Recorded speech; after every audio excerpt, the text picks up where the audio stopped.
बिस्मिल्लाहिर्रहमानिर्रहीम। अस्सलामुअलैकुम दोस्तों, मैं हूं आपका आसिम, आज एक नई वीडियो के साथ। दोस्तों, आज की वीडियो जो है बहुत ज़्यादा, इसमें मैं आपको इन्फॉर्मेशन दूंगा। वीडियो को मुकम्मल देखिएगा और अगर आपको वीडियो अच्छी लगे तो प्लीज़ इसको लाइक कीजिएगा, दोस्तों के साथ शेयर कीजिएगा और चैनल को ज़रूर सब्सक्राइब कर दें ताकि मेरी हर नई आने वाली वीडियो के बारे में नोटिफिकेशन जो है वो आपको मिलता रहे।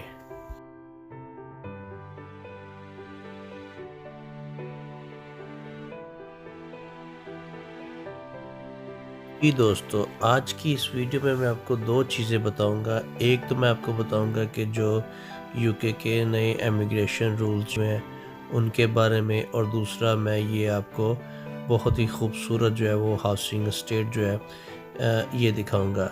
जो मैं आपको इमिग्रेशन के बारे में बातें बताऊंगा वो सारी बातें जो है वो इंटरनेट पे अवेलेबल हैं। तो ये जो है ना सिर्फ इंफॉर्मेशन शेयरिंग के लिए है। इसकी कोई सी किस्म की भी लीगल एडवाइस के लिए आप जो है ना किसी कंसल्टेंट से जो है ना वो रब्ता कीजिएगा।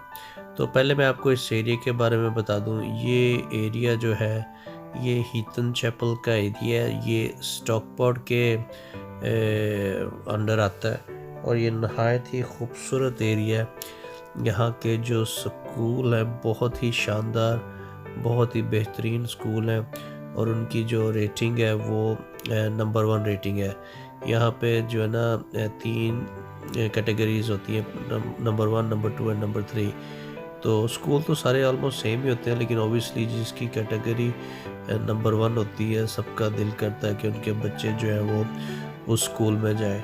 तो हाउस प्राइजेज जो यहाँ पे है इस एरिया में, हीथन मर्सी में, ये हीथन चैपल, हीथन मर्सी, ये दोनों पास पास है। फिर हीथन मॉल, ये तकरीबन 2.5 लाख पाउंड से स्टार्ट होता है और ये तकरीबन 6, 7, 8 लाख पाउंड तक जो है ना घर की प्राइस जो है ना वो ये जाती है। यहाँ से आपका स्टॉकपोर्ट स्टेशन जो है बहुत करीब है और साथ ही मैनचेस्टर सिटी सेंटर भी ज़्यादा दूर नहीं है। तो मैं ये वीडियो बना रहा हूँ, आप सारा रास्ते देख सकते हैं कि कितनी खूबसूरत सोसाइटी, और साथ साथ मैं आपको जो दूसरी इन्फॉर्मेशन है यूके की नए रूल्स की वो बताता हूँ। तो दोस्तों, क्या हुआ है कि इन्होंने, अब आप सबको पता होगा कि ब्रेग्जिट होने जा रहा है और यूके जो है वो यूरोपियन यूनियन से निकल जाएगा 31 दिसंबर को। तो इनका प्लान था कि उस टाइम तक ना नई वीज़ा पॉलिसी बनाई जाए जिसमें हर कोई बंदा जो है ना वो आ सके, ना कि सिर्फ यूरोपियन यूनियन से। पहले क्या होता था कि यूरोपियन यूनियन से जितने भी जिनकी नेशनलिटी थी वो आते थे यहाँ पे और उनके पास कोई जॉब ऑफ़र है नहीं है, कोई उनको काम आता है नहीं आता, वो यहाँ पे आते थे, फिर उनको बेनिफिट्स भी मिलते थे, फिर वो छोटा मोटा काम करके तो इस तरह वो अपनी फैमिलीज़ को भी बुला लेते थे, इवन एक्सटेंडेड फैमिली को भी बुला लेते, जिसकी वजह से यूके गवर्नमेंट जो है वो काफ़ी परेशान थी क्योंकि एनएचएस पे बहुत ज़्यादा बर्डन पड़ता जा रहा था, स्कूलों में बहुत ज़्यादा मसले मसाइल होते जा रहे थे। तो उसको रोकने के लिए इन्होंने ये जो है ना ये ब्रेग्जिट किया और उसके बाद नए इमिग्रेशन रूल्स लेके आए हैं। और वो जो इमिग्रेशन रूल्स हैं वो सब के लिए बराबर हैं, चाहे वो यूरोपियन यूनियन है, चाहे वो किसी और कंट्री का। तो ये बहुत ही अच्छी बात है स्पेशली पाकिस्तानियों के लिए। इमिग्रेशन रूल्स जो हैं ये इन्होंने 1 दिसंबर से जो है ना ये इम्प्लीमेंट हो गए हैं। इसमें इन्होंने क्या किया है कि इन्होंने अब इसको पॉइंट बेस सिस्टम कर दिया, जैसे कि ऑस्ट्रेलिया में होता था या कनाडा में होता है या न्यूजीलैंड में होता है। तो वो पॉइंट बेस सिस्टम जो है ना अब यूके में चलेगा, चाहे आपकी नेशनलिटी कोई भी हो। अगर आप वो पॉइंट पूरे कर लेते हैं जो कि 70 हैं तो आपको यूके का वर्क परमिट मिल जाएगा। पहले टीए 2 जो था ना वीज़ा कैटेगरी, उसको इन्होंने चेंज करके तो उसको जनरल वर्क वीज़ा का नाम दे दिया। और पहले ये था कि जो टीए 2 था उसमें लिमिट होती थी कि इतने हज़ार जो है ना एनुअली एप्लीकेशनें जो है ना ये वीज़ा इशू करेंगे, और अगर उससे ज़्यादा एप्लीकेशन हो जाती हैं तो उनको वीज़ा नहीं मिलेगा, वो नेक्स्ट ईयर में चले जाएंगे। यहाँ नेक्स्ट जो उनका भी तरीक़ाकार होता है छांटी करने का जिसे कहते हैं, तो उसमें आ जाएंगे। उसको भी इन्होंने ख़त्म कर दिया है। पहले मिनिमम जो सैलरी का लेवल था वो 30,000 पाउंड्स था, जिसको अब कम करके इन्होंने 25,600 कर दिया है। और जो स्किल लेवल है वो मिनिमम RQF जो है वो 3 तक भी इसको वो एप्लीकेशनों को वो लेंगे। पहले वो जो था वो 5 तक था। उसके बाद ये है कि आपको जो है ना ज़्यादा आज़ादी होगी अगर आप एक वीज़ा कैटेगरी से दूसरी वीज़ा कैटेगरी में जाना चाहें तो। जो नया वीज़ा रूल इन्होंने निकाला है जनरल वर्क वीज़ा, उसकी रिक्वायरमेंट ये है कि आपके पास जो है वो UK में जॉब ऑफ़र होनी चाहिए, और आपकी सैलरी जो है वो 25,600 होनी चाहिए, जो कि पहले 30,000 उसकी रिक्वायरमेंट होती थी। और अगर किसी की सैलरी जो है वो 25,600 नहीं है, अगर उसकी 20,400 है, तो उसको भी जो है ना ये कंसीडर कर लेंगे, लेकिन उसकी शर्त यह है कि आपका जो पेशा है वो शॉर्ट लिस्ट में होना चाहिए।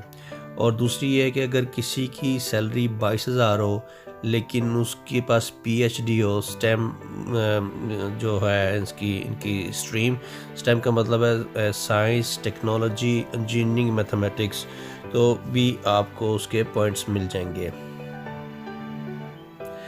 तो पहले क्या होता था कि ये जो स्किल वाला था मसला, ये सिर्फ जो ग्रेजुएट थे सिर्फ वही अप्लाई कर सकते थे, लेकिन अब जो डिप्लोमा होल्डर हैं वो भी इसको अप्लाई कर सकते हैं।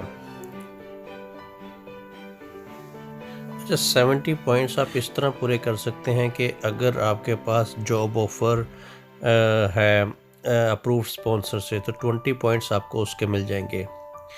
और अगर जॉब जो है आपकी जो इनकी स्किल लेवल है उसमें है तो उसके भी 20 पॉइंट्स हैं। उसके बाद इंग्लिश लैंग्वेज कोर्स जो है ना उसमें भी नरमी की गई है, आपको लेवल B करना पड़ेगा, B1 सॉरी, उसके आपको 10 पॉइंट्स मिलेंगे।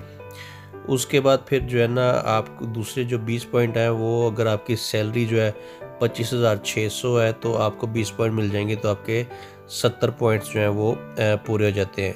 अगर आपकी सैलरी जो है वो 25,500 नहीं है, लेकिन जो है ना आपकी सैलरी 20,480 भी है, लेकिन वो अगर आपकी हेल्थ में है यानी नर्सिंग में या किसी भी हेल्थ से रिलेटेड शोबे में है, तो उसके भी आपको 20 पॉइंट जो है वो मिल जाएंगे। इसी तरह ही अगर आपकी एजुकेशन जो है क्वालिफ़िकेशन वो PhD में और स्टेम सब्जेक्ट जैसे मैंने साइंस, टेक्नोलॉजी, इंजीनियरिंग, मैथमेटिक्स बताया, तो उसके भी आपको पॉइंट्स मिल जाएंगे 20।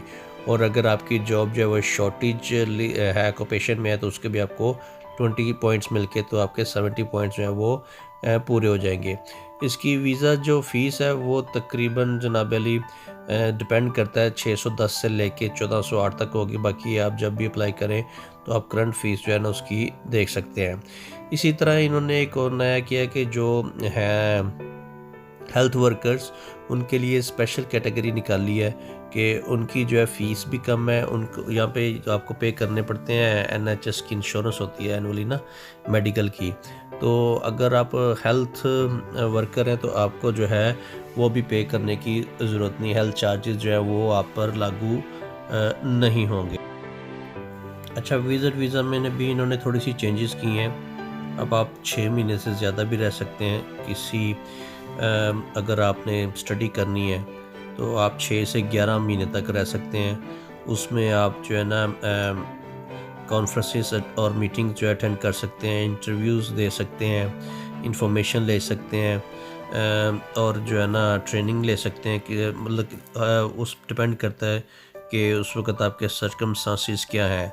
और अगर आपने कोई भी स्टडी कोर्स करना है या इंग्लिश कोर्स करना है जो कि 6 माह से कम उसकी ड्यूरेशन है, तो आप जो है विज़िट वीज़ा के रूट पे भी जो है वो कर सकेंगे। तो ये जैसे मैं आपको इन्फॉर्मेशन शेयर कर रहा हूँ जैसे मैंने पहले बताया कि ये सब जो है ना वो इंटरनेट पे अवेलेबल है, आप ख़ुद भी देख सकते हैं।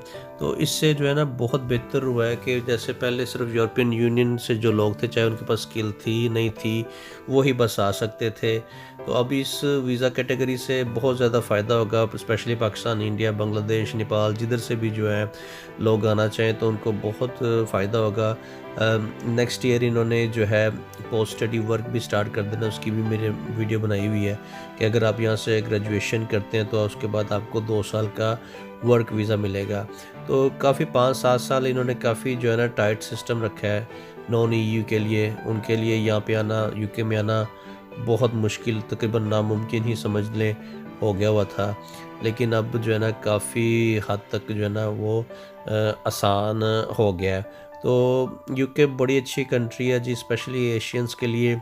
यहाँ पे किसी किस्म का जो है ना हलाल खाने का, कैश एंड कैरीज का, मस्जिदों का, किसी किस्म के कोई रेसिज्म नहीं, कोई मसला मसाइल नहीं होता। कुछ एरियाज़ हैं यहाँ पे होते हैं, लेकिन कम्युनिटी जो है वो अब इतनी ज़्यादा हो गई है हमारी कि यहाँ पे जो है ना मतलब कि बहुत आसानी के साथ अगर आपके पास स्किल हो और अगर आपका राइट वीज़ा हो तो आप जो है वो सरवाइव कर सकते हैं। बाकी तो सब किस्मत की बातें होती हैं, अल्लाह जो है ना सबके लिए आसानियाँ पैदा करे।